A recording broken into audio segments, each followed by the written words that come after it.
I remember Claudio Abbado from the early 60s when he first came here as a young, incredibly talented man. As a matter of fact, I invited him over to my townhouse in the South End, and we had a drink together, and we talked and kidded around. And then he invited me down to the Ritz on another night, and I had some nice chats with him. And he was an amazing guy.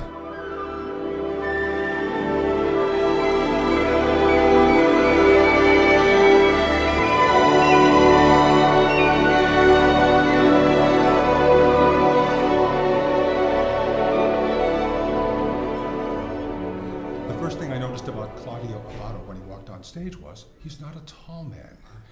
And I, being 6'4", noticed things like that. But at the same time, I also noticed he walked to the podium, stood on the podium, began the rehearsals, and that he was huge. Just the way he carried himself, the expanse of his music making, the depth of it, the love of music, the respect for musicians, and this way he has of not just looking at you, he would look this way, but not down his nose at you, but just a way he displayed his profile that really just spoke to authority. I remember very well he was saying that to watch him and to trust him. And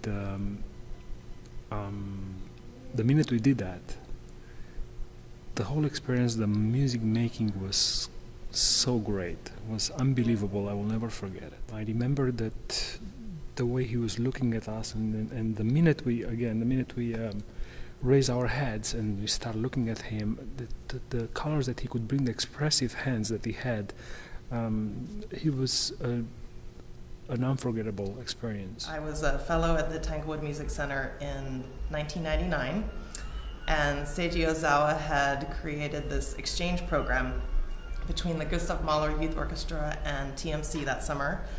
And as a fellow at Tanglewood, we did the overture to Tannhäuser. And what I really remember is that the rehearsals for it were in the West Barn on one of those terribly hot, humid weeks in Tanglewood. And I remember just dripping with sweat and him insisting that we correctly play all of these 16th note passages in the overture. And so I definitely learned my notes to Wagner's Tannhäuser that summer.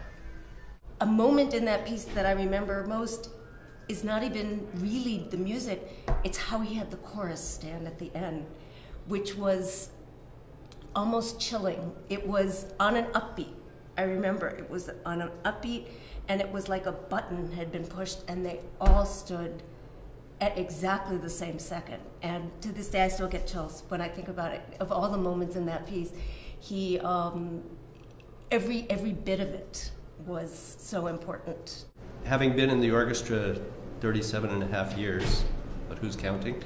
I remember Claudio Abbado as being a very demanding conductor, brilliant man. He took care of details like intonation and ensemble, and really, when we worked with him, it had to be at a very, very high standard. Most notably, I remember his Mahler symphonies, Mahler 2 and Mahler 3. Highlights for me of my career in the orchestra. Abbado there's nobody better.